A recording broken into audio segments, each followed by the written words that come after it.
Hello everyone, thank you so much for tuning in. This is Dr. Sam Omar, and today's lecture is going to be about dental implants. It's called the 5 dimensions of successful treatment planning. This is a very important topic, and I really wanted to speak about that topic for quite a long time, and today is the day I chose to speak about this topic. So again, the 5 dimensions of treatment planning. My name is Dr. Sam Omar. This is my email, dr.samomar@gmail.com. A little bit of information about myself. I'm a general dentist with a private practice in Cairo, Egypt, exclusive to implantology and restorative dentistry. I'm a resident at the prosthetics department at Cairo University, also a member of the R2 Digital Center's development and education team, an R2 Gate and R2 Digital Oral Design trainer, international lecturer and speaker on digital implantology, guided surgery, and one-day implants protocol, and an active member of the Digital Dentistry Society DDS. Without further ado, let's start to speak about our topic today, the 5 dimensions of successful treatment planning. I have been lecturing about the 5 dimensions of treatment planning since 2017, and that's why I'm really happy that I'm going to be sharing this concept with you today. So let me show you the content of today's presentation.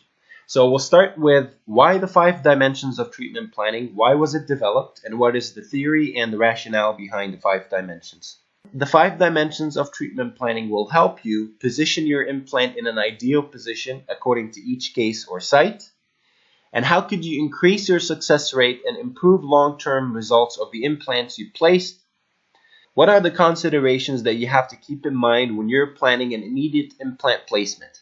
AP spread, premolar versus molar occlusion, when and why? What is the difference between custom and stuck abutments and when to use each of those? How do we assess bone stability in future implant sites, and how do we customize drilling protocols? What are the objective methods to measure implant stability and making the right decisions about immediate loading or delayed loading? And in cases of delayed loading, how long should we wait, and how do we avoid the unnecessarily long integration periods?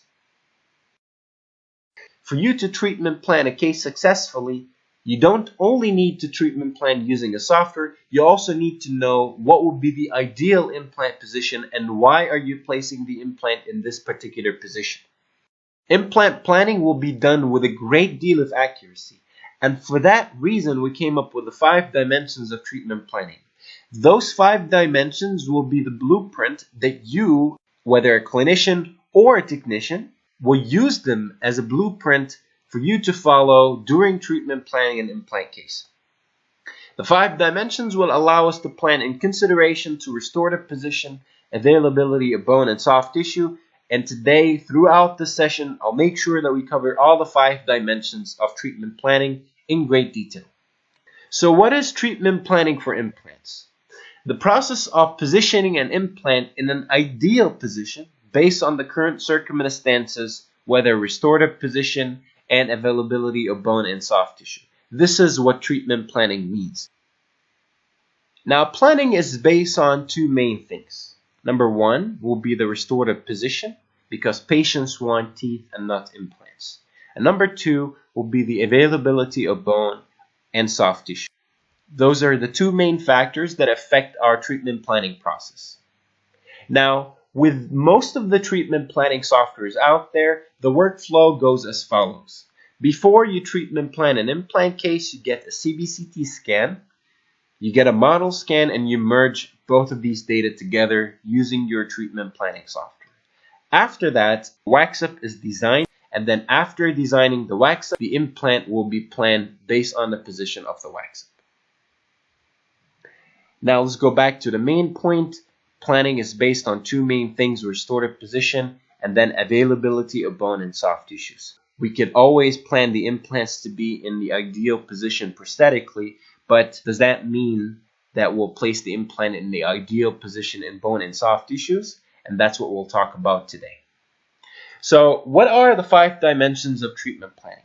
The 5 dimensions of treatment planning are dimension number 1, Bucco-Lingual, dimension 2, Mesio-distal, dimension 3, Apico-occlusal, that includes the relationship to important anatomical structures, bone level, running groove, and native bone engagement. Dimension 4 is relationship to adjacent teeth, implants, waxup, and AP spread. Dimension number 5 is bone density and loading. Dimension number 1, Bucco-Lingual. When we're planning the implant in the treatment planning software, what would be the best position of the implant in a Bucco-Lingual perspective? And how much bone do I really need to have on the buccal and on the palatal of the implants? So a minimum of 1.5 to 2 millimeters of bone on the buccal of the implants is necessary to keep a long-term result for the implant. About 1.8 millimeters according to Spray.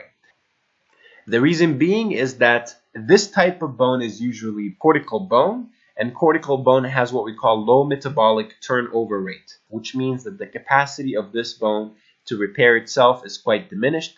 So we need to always keep this bone in a certain thickness, and there's a critical thinness. If we go beyond that thinness, that bone will no longer be viable because the amount of blood supply that goes to this type of bone will be diminished, and then that type of bone is going to start to resorb. So we keep that 1.5 or 2 millimeters on the buccal side just to prevent the long-term dehiscence of the labial plate and the subsequent show-through of the implant. The second dimension of treatment planning is the mesio-distal dimension. How much is the distance that we keep between an implant and a tooth? Well, ideally we should keep 1.5 millimeters from the lamina dura of the adjacent teeth to the implants for tissue stability and not to compromise the vitality of these teeth. So the lamina dura is this part right here, this cortical bone, and ideally we should keep about 1.5 millimeters from the lamina dura of the adjacent teeth when we're planning our implant. Now, what about the distance that we keep between two implants? So ideally we should keep about 3 millimeters of bone between two implants when we're planning our implant. The reason why is we would like to avoid the loss of interproximal bone and the subsequent loss of the papilla that would fill in the distance between the teeth, and eventually we'll get what we call the black triangles. Dimension number 3 will be apico-occlusal. In the apico-occlusal dimension, we have to consider number 1, the relationship to important anatomical structures, bone level, running room, and native bone engagement.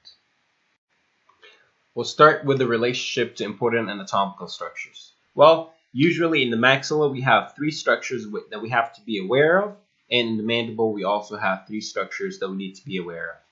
In the mandible, it goes at the back, so we start at the back with the inferior alveolar nerve, and we usually recommend that we keep 2 millimeters away from the inferior alveolar nerve. The reason being, number 1, the minor deviation that might happen during guided surgery, and number 2, the edema that happens due to the drilling might cause some temporary paresthesia, and we would like to go ahead and avoid that. In the middle of the mandible, we have the mental foramen, where is the exit of the inferior alveolar nerve, and we usually try to avoid going into the mental foramen, and we try to stay about 2 millimeters away from the mental foramen. In the midline, we have what we call the lingual foramen, and right now we'll talk about the lingual foramen in detail. In the maxilla, we also have 3 structures that we need to be aware of. In the back, we have the maxillary sinus. So most of the time, we try to avoid going into the maxillary sinus and perforating the Schneiderian membrane, and we can accomplish this with doing an internal sinus. We also try to avoid going into the nasal floor. And lastly is the nasopalatine canal, which is a canal found in the maxillary midline, and we'll talk about this also in more detail right now. So the lingual foramen is a small opening situated on the lingual or the tongue side, which is right here. And this lingual foramen usually contains small blood vessels. Well, what we try to do is we try to avoid injuries to the lingual foramen to avoid sublingual bleeding in this sublingual space. The nasopalatine canal is a canal that is found in the midline of the maxilla, and it's a heart-shaped canal, as we can see here. And ideally, we try to avoid going into the nasopalatine canal to avoid post-op numbness and prosthetic complications in partially edentulous cases. Nevertheless, this is a very interesting study that we found. This is a study that was done in Spain, published in the Journal of Oral Implantology, where implants were placed in the nasopalatine canal after removing the contents of the canal and grafting it. It shows about 84.6% success rate after a mean follow-up of 17 months. So what we could do right now is remove the contents of the nasopalatine canal, graft it, and place implants into it if we have to. Under dimension number 3, apico-occlusal, is bone level.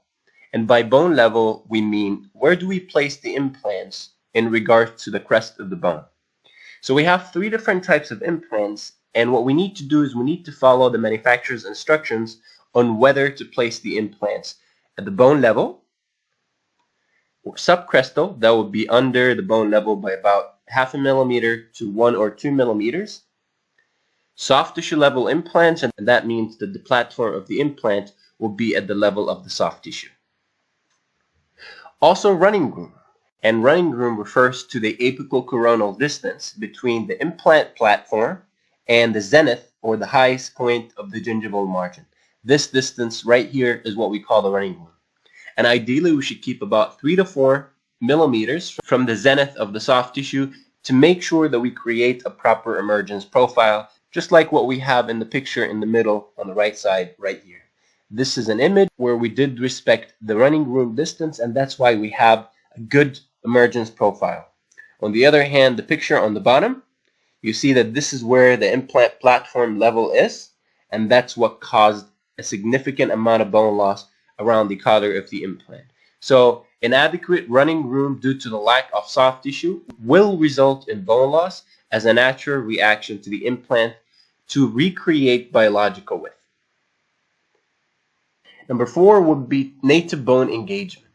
We'll need about 4 millimeters of native bone engagement just to make sure that we have adequate primary stability. So when you're planning an immediate implant placement where you'll do the extraction and then you'll place the implant, make sure that your implant or your future implant that you'll place engages at least 4 millimeters to make sure that you'll have good primary stability. So in case number 1, this implant is a 13 millimeter implant, and obviously more than 50% of the implant is engaging bone. That's more than 7 millimeters, so that will be adequate and that will give us good primary stability. On the other hand, in cases like this is where the implant is placed in the sinus, as you can see here. This is a 7 millimeter implant and more than half the implant is actually in the sinus. In these cases, it is actually recommended to delay the implant placement, maybe do a sinus lift, and then later on stage the implant placement. So this is what we call questionable primary stability. At least make sure that you engage 4 millimeters just to make sure that you'll have good primary stability for your immediate implants. Dimension number 4 will be relationship to adjacent teeth, implants, wax-up, and AP spread. So what does that mean? Well, this is a case where we have placed the implant with respect to all the biological considerations. So in this case, we have about 2.2 millimeters on the buccal side, so that's more than 1.8 millimeters, which is the recommended distance. We have 1.5 millimeters from the implant to the adjacent tooth. We have 3 millimeters between the platforms of the 2 implants. But if you see how the implants are emerging in relationship to the teeth or the future wax-up, you'll find that the implant on the right side is actually emerging way too buccal, which means that whenever we're planning an implant, we don't only look at the implant from a biological perspective, but we also have to look at the implant from a restorative point of view, and we need to make sure that this implant could be restored. So when we're planning the implants, we have to be aware of the relationship to the adjacent teeth, the relationship to the implants, wax-up, and AP spread. Let's talk about the relationship to the adjacent implants. So we have to be aware of what is the angle difference between the implants that we're placing. Are the implants parallel or not? The angle between the implants determine the type of abutments that are going to be used to restore the case. Minimal angle difference, like what we have on the right side, is easier to restore. We could use straight stuck abutments. We could use custom abutments if we want. And we could use tie bases for screw-retained restoration. On the other hand, large angle differences between the implants are more challenging to restore, and they require the use of custom abutments in case we're doing cement-retained restorations with big angle differences, or using multi-unit abutments to do a screw-retained restoration if we have a big angle difference. So in a nutshell, make sure that when you're placing your implants, ideally place your implant straight. Number 1, that'll make the prosthetic procedure a lot easier. and will also reduce the overall cost of restoring the implant. So let's talk about the difference between different types of abutments. Let's talk about the difference between stuck abutments and custom abutments. So stuck abutments are manufactured to standard sizes, and they're designed to be user-friendly. Usually each company provides a few different sizes of abutments, a few different sizes of collars, and a few different diameters and a few different heights. They're typically used for cement retained restorations, and they could be used straight or angled.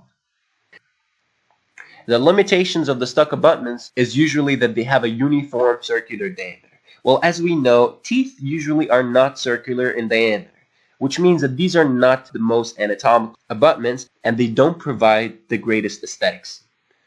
Also, that the margins can be minimally and only up to 1 millimeter, which sometimes lead to excess cement that is difficult to detect and remove in cases of subgingival margins. On the other hand, custom abutments, which are abutments that look like this, could be made for a particular implant. They can fix implant angulation issues and allow for flexibility in the margin position, unlike stuck abutments. They give more retention and they give a more anatomical emergence profile. They're usually used cement retained. Margins can be supergingival, as what we can see here, so we have less issues with cement. Could be casted or milled from titanium or zirconia using CAD/CAM machines. The only drawback that I see for custom abutments is the additional cost. I like this diagram. This is a diagram that I got from Atlantis, and the reason why I like this diagram is because it shows the difference between a stuck abutment and a custom abutment. So if you look at this bridge that we have here, if you look at the fitting surface, you would not really know if this was a fitting surface of a bridge that will be placed on top of an implant or on top of a tooth. On the other hand, if you look at the bridge on the right side, just by looking at the fitting surface of the bridge, you'll know that this bridge is made for an implant on a stuck abutment. Also, if you look on the bottom, you'll see the difference between the two. And now you'll see that on the right side, if we're using a stuck abutment, you'll find that the margin of the abutment is the way subgingival. Sometimes it might be very difficult to detect the extra cement that seeps around the implant, and sometimes that causes peri-implantitis and peri-implant disease. On the other hand, on the left side, you'll find that the margin on the left side here is at the level of the soft tissue, which means we'll definitely have a lot less issues with cement. Also in dimension number 4 is what we call AP spread. AP spread is the distance between the center of the two most anterior implants to the distal aspect of the two most distal implants. So this distance right here is what we call AP spread, or anterior-posterior spread. And it provides an indication of the amount of cantilever that can be planned reasonably. And this is what we mean by cantilever, which is the part of the prosthesis that is not supported by an implant. In Carl Mesch's book about implant biomechanics, he spoke about how much cantilever can be reasonably done, and according to him, the amount of cantilever should not exceed 2.5 times the AP spread with all stress factors low.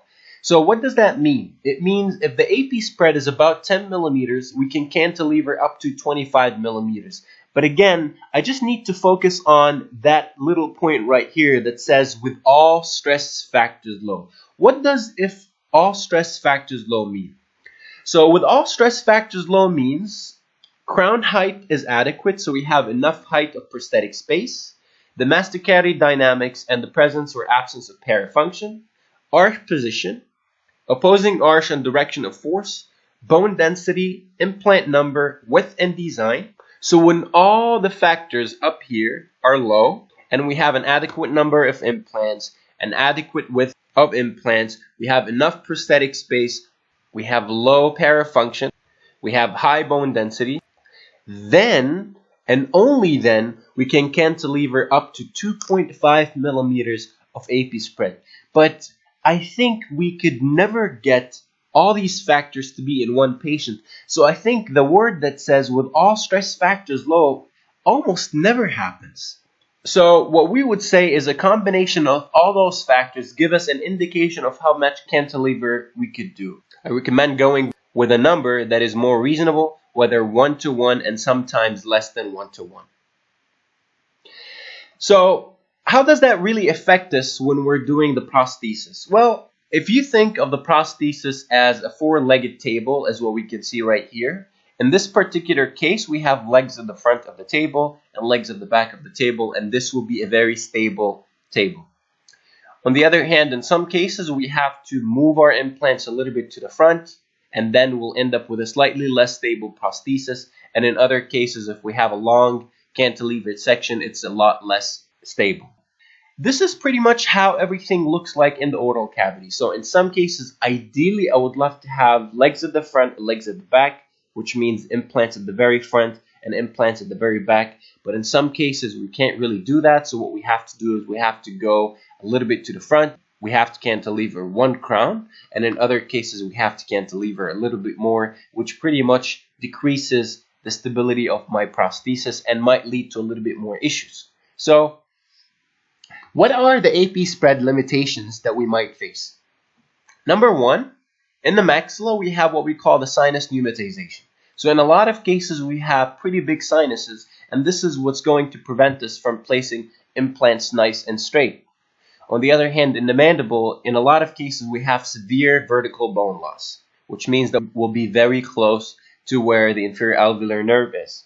So ideally, I would love to place the implants nice and parallel, as we showed in dimension number 4, but not in a lot of cases I can do that due to the limitations that we've just spoken about, like the maxillary sinus and the mandibular nerve. Okay, so how is it that I can get the same amount of AP spread? So I need to end up with the prosthesis with the most amount of spread possible, but in the meantime, how do I avoid going in the sinus or in the nerve? This is where we came up with the idea of canted implants or tilted implants, which is what we call the all-on-4 or all-on-X. So the all-on-4 technique was introduced by Dr. Paolo Malo and Nobel Biocare. This solution is applied in fully edentulous cases and severe bone loss cases. And what we do is we place 4 implants to restore a full arch of teeth with aesthetics and function. It reduces the need for bone grafting because we avoid going in the sinus and we avoid hitting the nerve. By tilting the 2 posterior implants at 17 or 30 degrees angle, ensures a secure and stable anchorage for the replaced arch, typically making bone grafting unnecessary. So you see here from the radiograph, we have as much AP spread as we would have with a straight implant. On the other hand, we're avoiding going in the sinus by tilting the implants. And what we do in these cases is we do full arch immediate loading. So let's go back to the 5 dimensions of treatment planning. We spoke about dimension number 1, which is Bucco-Lingual. We spoke about dimension number 2, Mesio-distal. We also spoke about dimension number 3, which is Apico-occlusal. And underneath Apico-occlusal, there's the relationship of important anatomical structures, bone level, running room, and native bone engagement. We talked about dimension number 4, which is relationship to adjacent teeth, implants, waxup, and AP spread, and how the relationship of the implants, if they're parallel or not, would make our procedure much easier, and restoring the implant will be a lot easier. And we talked about if we place the implant to be in a biological position, but where would the implants come out in relationship to the waxup? And if we need to correct that, we have to resort to using some sort of a custom abutment if necessary.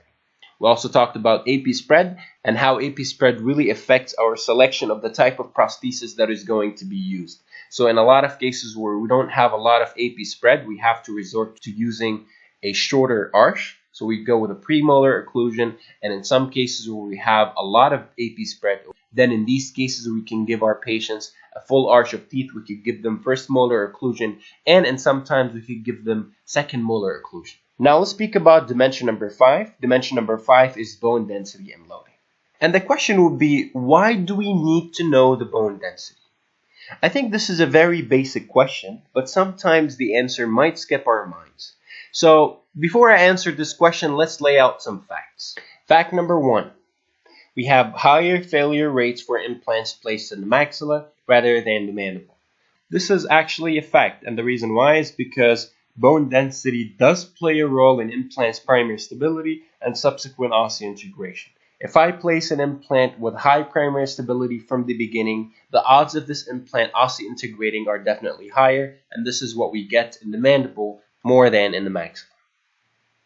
Fact number 2, implant stability is not a one-sided coin, which means for me to get good primary stability, I have to look at 2 things and not only one thing. So the first side, it will be implant design. We usually try to use an implant with a good design, but as we said, implant design on its own is definitely not enough. So what good would the implant design do me if the osteotomy is a lot wider than the implant? Which means there are 2 things that go hand in hand. Number 1 is the implant design, and the second thing is instrumentation. How much drilling am I doing to place my implants? And am I using the proper amount of drills or not? Am I over drilling or am I under drilling? So the 2 factors of implant primary stability are implant design and instrumentation. And that leads me to the concept of customizing the drilling protocols. Drilling protocols could be customized after the assessment of the bone density in the future implant site, with the purpose of obtaining higher primary stability to avoid over-instrumentation and subsequent loss of implant primary stability. So that leads me to the question that I asked at the beginning. Why do we need to know the bone density? The reason why is because if we know the bone density before the surgery, I will know exactly how many drills I will be using so I can avoid over-instrumentation. And if I know exactly how many drills I'll be using, I'll also know how to place the implant with very high primary stability, and this is what we want. So how do I assess the bone density before the surgery? And this is a very important question. Hounsfield units. So Hounsfield units, what they do is they allow us to know the density of any object in the CT scan. So Hounsfield units is just a measurement scale to how dense an object in the CT is. So the least dense object is air, and these are the highest density objects above 1000, which is usually the density of the metal, and we have the midpoint is the density of water. So basically, just like we measure our weight with a kilogram, we measure the density of an object in a CT by using Hounsfield units. The more we go towards the right side, the more dense the objects are. The problem with Hounsfield units is that they use numbers, and we as clinicians are not really used to using numbers. So let's say, for instance, if I tell you that the bone density in this site is 850. What does that mean? In order for you to understand what the number means, you have to go to one of these classifications, whether Leco-Manzar classification or Misch's classification. The problem is, with Leco-Manzar classification, D1 is plus 850. On the other hand, D1 in Misch's classification is more than 1250, which means that there's a big discrepancy between the two. Also, D4 in Leco-Manzar classification is under 500. On the other hand, in Misch's classification, D4 is from 150 to 350. So see here that there's a big difference between the two. So that's number 1, and that's one of the main reasons why we're not using Hounsfield units to measure the density of bone in the CT. Also, we've had so many different studies that talk about the accuracy of measuring Hounsfield units in a CBCT. And what we found out that with most of these studies is that the multi-slice CT scan, which is the medical grade CT scan, is actually the golden standard, and this is what should be used for measuring Hounsfield units, not CBCT. And then there was a more specific study. This is a study that was done in Brazil. And what we have done here is we have got one patient, and what we did was we scanned the patient first with a multi-slice CT scan, which is a medical grade CT, and then we scanned the patient again with a CBCT scan. And then what we did was we compared the numbers. So what we found was the mean Hounsfield unit value obtained with a CBCT scan was higher than the one obtained with a multi-slice CT. How is that possible? And the difference is not actually a small difference, it was a statistically significant difference. And also Bland-Altman analysis showed that Hounsfield units were not equivalent. In conclusion, bone density in Hounsfield units with CBCT scan images obtained using the device studied proven unreliable. since it was higher than the ones that were obtained with a multi-slice CT scan, which is the golden standard. So, in essence, it's not very reliable to measure the bone density from a CBCT scan. It's a lot more reliable to do that with a multi-slice CT scan. The only problem we have is that we don't really have access to multi-slice CT scan machines in our offices. So what we need to do is we need to find an alternative method to assess the density of bone that does not use Hounsfield units. And this is where we came up with what we call the digital eye. So the digital eye is a new digital approach for us to be able to assess the density of any object in the CBCT scan based on their grayscale. So what we do with digital eye is what we transform the different grayscales of the image, which is 256. So what we do is we transform these colors through an algorithm from the gray image to a colored image. And this is how we end up with this range of different colors that we have here on the upper right side of the image. So let's look at the images that we have on the bottom here, and let's compare the two images. As we all know, the anterior maxilla and the anterior mandible are the most dense bone in the oral cavity. So if you look at the image on the right side, which is the image that was managed with digital eye, so what you'll see in the anterior maxilla right here is in yellow color. If we look at the top with the density scale, it shows that this type of bone is actually high density bone. The more we go towards the posterior, you'll find that the density of the bone decreases. So what we see here in this area, the predominant color is a blue color. If we translate what the blue color means in the digital eye scale, you'll find that this actually means medium density bone. The more you go towards the posterior, the density decreases. But before I show you the bone density in the posterior maxilla, I need to first lay out a couple of facts. In digital eye, we have certain parameters that never change. Number one, air is always black. So here in the maxillary sinus, you'll find that the air is black. The airway space is black. Also, soft tissue is always red.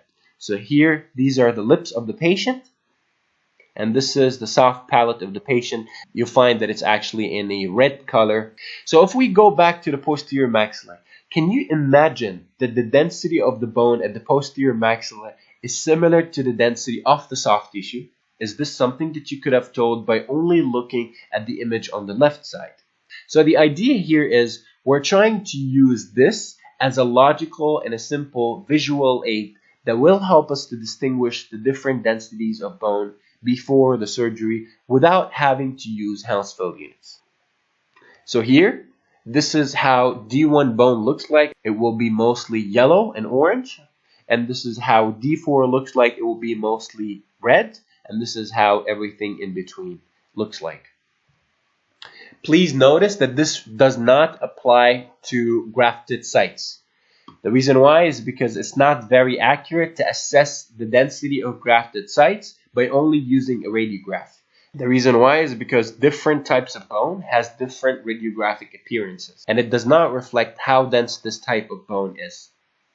So what we recommend is to refer back to the manufacturer's instructions on what would be the optimal time to load each type of bone and how much time does it take for this graft material to mature. Now, based on the bone density analysis, we start to customize the drilling protocol. And this is what we do in the digital eye technology, is that after we know what the bone density is, we start to customize our drilling protocols. So in cases where we have D1 dense bone, this is a 4mm implant, and for my 4.0mm implant, my final drill will be 3.8 millimeters, since this is going to be D1 bone. On the other hand, if I place the same size implant in D4 bone, what we usually do is we skip a drill just to make sure that we'll get good primary stability, and this is what we call customizing the drilling protocol. Now, the great thing is with R2 gate system, every case that you do with R2 gate, you'll get an automated drilling protocol which will let you know how many drills you should be using to get the best primary stability in each site based on the bone density analysis that is done with the R2 gate digital eye. If we start to customize the drilling protocols, we'll get higher primary stability. Higher primary stability means new possibilities for immediate loading. And now the question would be, is immediate loading safe? Now this is a very important question, and a lot of people might say yes, a lot of people might say no. Let me tell you the answer. The answer is immediate loading is safe if done properly. So what does if done properly mean? And let's go ahead and talk about what does if done properly mean. For us to know if immediate loading is safe or not, we have to know how do we assess the implant's primary stability. So today I'm going to be speaking about three things. Number one will be peak insertion torque. Number two will be resonance frequency analysis, RFA. Number three would be implant stability quotient. And I have to tell you that number two and number three are pretty much the same thing, but I'll explain why later on I put both on this slide. So let me start with peak insertion torque. Peak insertion torque is the maximum value of insertion that we get during placing the implant. This right here that we see in front of us, this is what peak insertion torque is. So it's the highest value that we get during placing the implant. And now what I need you to remember is this, that it's a one-time measurement. How many times do you place your implant? Only once. So you can only measure insertion torque of the implant once, and that's the key point I really need you to remember. Please remember this part. Now we measured that with using a torque ratchet or with a torque measurement tool. The insertion torque value is a result of host jawbone texture, drilling protocol, and implant design. And again, this is more of a rotational type of force. Now, primary stability is not only insertion torque, and this is what Dr. Michael Norton says, who I'm borrowing a lot of his slides for you today. He said, we're not carpenters, we're clinicians, and primary stability is not only insertion torque. So, what else? There's also the concept of resonance frequency analysis. So what is resonance frequency analysis? If you remember back in the day in school, we used to learn what we call the tuning fork principle. So tuning fork principle, the idea behind it is, if I have a tuning fork and I hold this tuning fork in a metal stand, the fork will resonate with very high frequency. On the other hand, if I hold that same fork in my hands, it will resonate but with much less frequency. And the reason being that the principle behind RFA is the stiffer the interface that the fork is in, the higher the resonance frequency will be. So essentially, if we use the same concept with an implant, we use what we call the smart peg, which is basically a tuning fork. So the stiffer the interface between the bone and the implant, the higher the frequency, and the higher the frequency, the higher the ISQ. So we measure resonance frequency analysis with a measurement unit called ISQ. So resonance frequency analysis is the principle, but the measurement tool for resonance frequency analysis is ISQ, and ISQ means implant stability quotient. And you need to know that resonance frequency analysis is a more dynamic method to assess the changes in the implant stability over time and determine the loading protocol. So it's a dynamic method, unlike insertion torque. We said you only measure insertion torque once, but you measure ISQ over time, and it's a repeatable measurement. You also need to know that the difference between both insertion torque and ISQ is that ISQ really measures the implant's axial stiffness. It measures the resistance to lateral forces and not shear rotational forces. ISQ is measured from 1 to 100, and clinically what we get is about 50 to 85. This is usually what we get. And you should know that from 65 to 85 is considered high implant stability. And now I'd like to show you this video. I really like this video because it shows a very clear and nice representation of how an ISQ device works. So what we'll use now is we'll use some self-curing resin in a form of powder, and I'll mix that powder with the monomer. And while the material is still soft, I'll go ahead and I'll place an implant with a smart pig inside of the material. What I'll do right now is I'll measure ISQ, and I'll find right now that the ISQ is only 10. But if I wait for a few minutes until the material sets and I take another measurement, look how much the measurement is right now. Now this is the same implant, this is the same smart peg, but we get different numbers. And this is the idea behind ISQ. So what we can tell now is that the difference between both insertion torque and ISQ is that resonance frequency analysis, or ISQ, measures the resistance to lateral micro movements. On the other hand, resonance frequency analysis, on the other hand, peak insertion torque measures the resistance to shear rotational forces and is measured with Newton centimeter. And again, resonance frequency analysis is measured with ISQ. But what is the sole difference between peak insertion torque and resonance frequency analysis ISQ? Peak insertion torque is a one-time static measurement. Remember, we mentioned this before. You can only measure insertion torque once. On the other hand, resonance frequency analysis is a more dynamic method to assess changes in implant stability over time and determine the loading protocol. So, because we have access to such beautiful technology, we're really able to know the life cycle of a dental implant. When we place the implant, we place the implant with a certain amount of primary stability. Primary stability is a mechanical type of stability. It's mechanical in nature.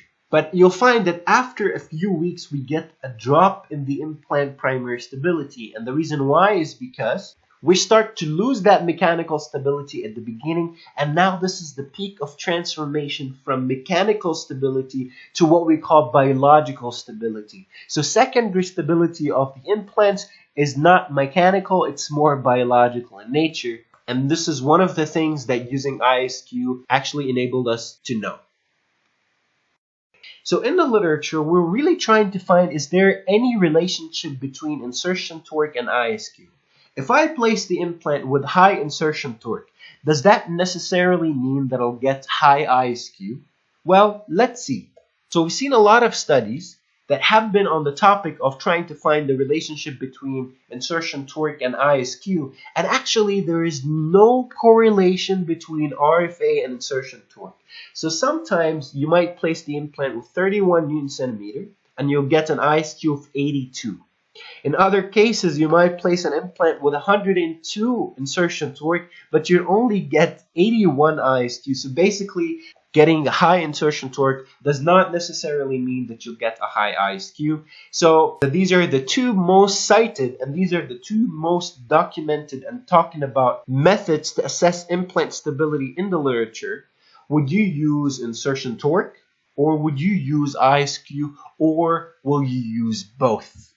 And the answer is actually both. So if we have to talk about the criteria for immediate loading, what would be the safest criteria for immediate loading? Well, what we did was we divided this into three different groups based on three different clinical scenarios that you might face. Number one, a single restoration.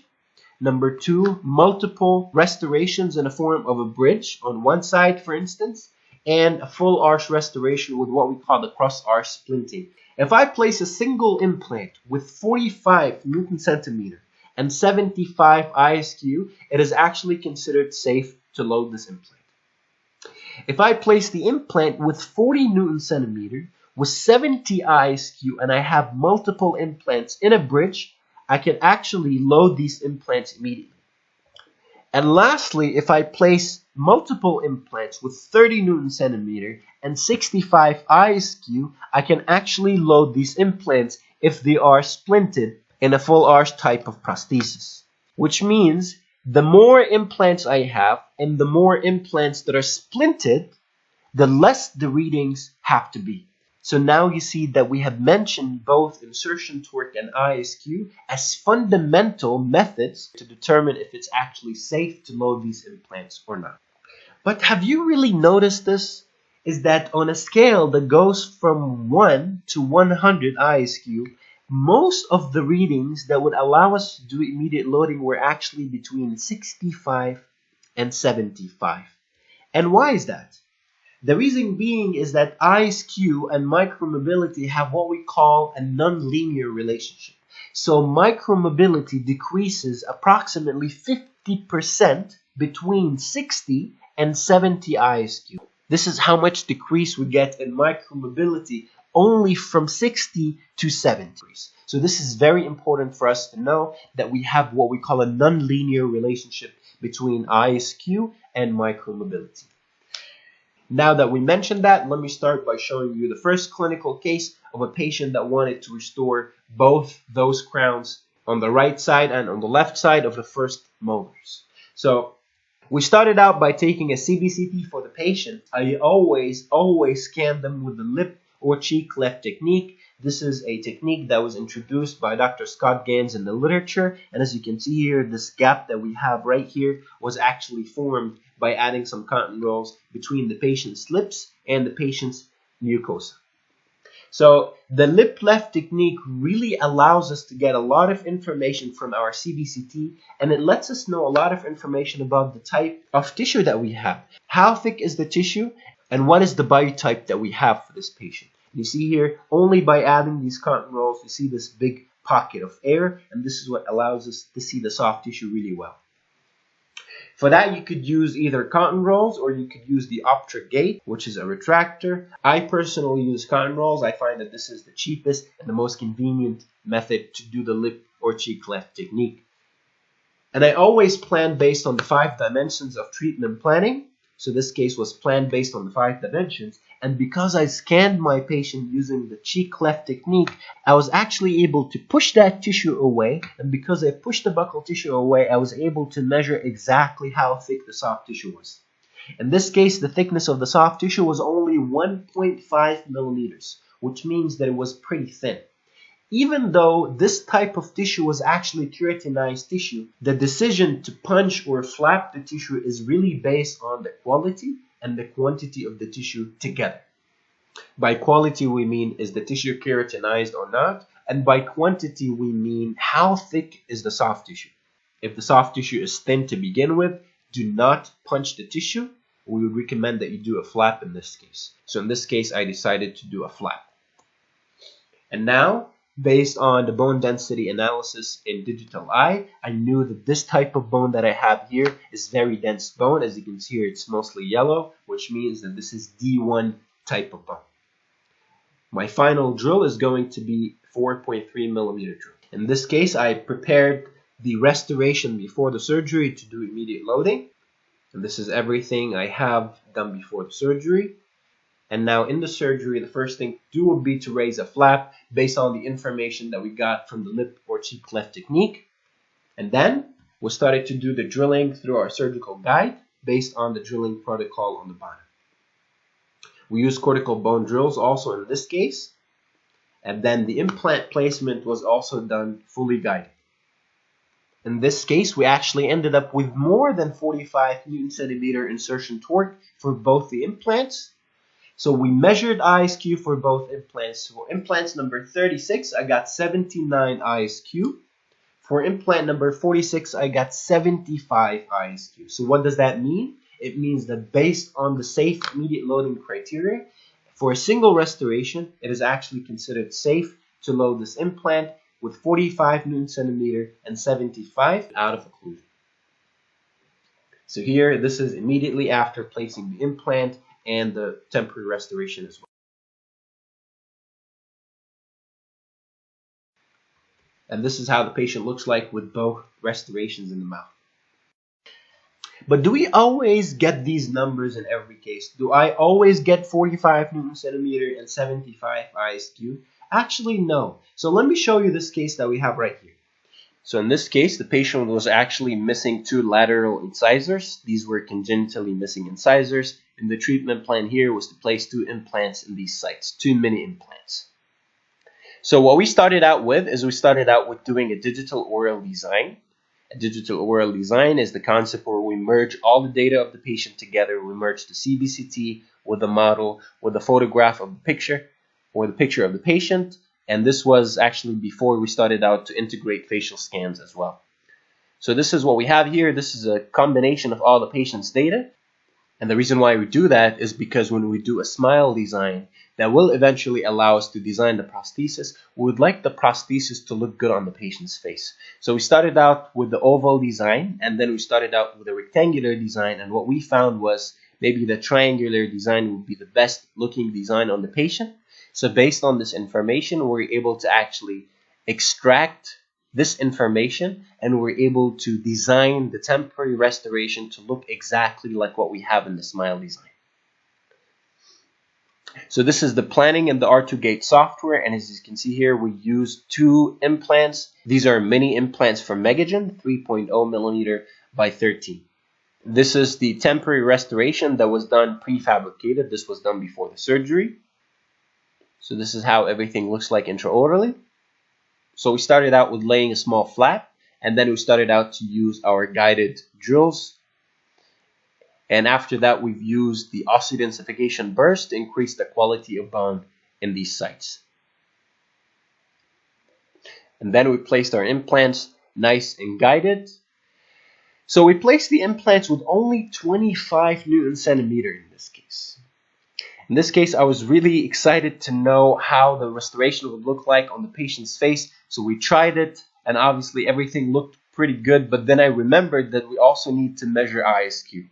And when we measured ISQ, I found that I got only 68 ISQ in this case. So now, if I got only 25 Newton centimeter and 68 ISQ, would that be enough for me to actually load the implants immediately? So when I went back to my loading criteria, I found that what I need for me to actually load the implants immediately, I need 45 Newton centimeter, which I only got 25, and I need 75 ISQ, and I only got 68 in this case, which means that in this case, it is not actually ideal to load the implants in the same day. And what I did in this case was I actually sutured the patient up, and I let the patient go without loading the restorations. But actually, I knew that this would be the right clinical decision because the implants were not ready to be loaded yet. So why ISQ? Why would I need to use ISQ? The ISQ is actually an objective measurement of implant stability, and it also supports making the right decisions about loading or delaying, as you just saw in the previous cases. It gives an indication on what type of loading protocol will be followed, whether to do 1 stage or 2 stage, and how long do we wait until the implant is actually ready to be loaded. So let's talk about this part for a little bit. In the cases where I can't do immediate loading, how long should I wait before I bring the patient back to do the loading? And this is the question that needs to be answered. For us to actually answer this question, let's go ahead and look at this diagram that we have in front of us. So as we said previously, if we get more than 70 ISQ, we could actually do immediate loading, or we could do just a 1 stage. In cases you would like to delay the immediate loading, let's say it's a posterior case and the aesthetics are not really of a big concern, you could just place the implant, place the healing abutment, and do early loading. If you get 65 to 70 ISQ, in a partial case, you could do 1 or you could do 2 stage, but you could actually do early loading. So you could come back after 6 weeks and load the implants. If you get 60 to 65 ISQ, if you have a full arch case, you could actually immediate load the full arch case, as long as we have what we call full splinting or cross arch stabilization. Or if you have a single restoration or a partial, do a 2 stage and do traditional loading, which means that we should wait a little bit longer. We should wait about 3 months. If you get less than 60 ISQ, it means that this implant has a very low primary stability, and ideally you should monitor the ISQ of this implant over time. Now, let's say you waited for 6 weeks. Now the patients come back. If you measure ISQ again, and the readings are either equivalent or higher than the initial readings, it means that this implant is actually ready to be loaded, since it's already past the dangerous stage or the dip in the primary stability that we talk about. And this is how you minimize the waiting time, and this is how you become more efficient by using such technology to give our patients the crowns faster, and I guess this is what they will really appreciate. Today in my presentation, we talked about the 5 dimensions. I hope that the 5 dimensions of treatment planning were quite clear to you and will actually help you in whether in your clinical practice or when you're planning an implant with your implant planning software. My take-home message for the 5 dimensions of treatment planning is implant planning should be done with a great deal of accuracy, and that's why we came up with the 5 dimensions of treatment planning. Those 5 dimensions of treatment planning are the blueprint that will be followed during the process of implant planning, and this will allow us to plan in consideration to a restorative position availability of bone and soft tissues, and will help us make good clinical decisions on when to load our implants. Thank you so much for listening to my lecture about the 5 dimensions of successful treatment planning. My name is Dr. Sam Omar. This is my email. In case you have any questions you'd like to ask me about the 5 dimensions or any other topic, please feel free to send me an email at dr.samomar@gmail.com. Thank you so much for listening, and we'll see you on the next one.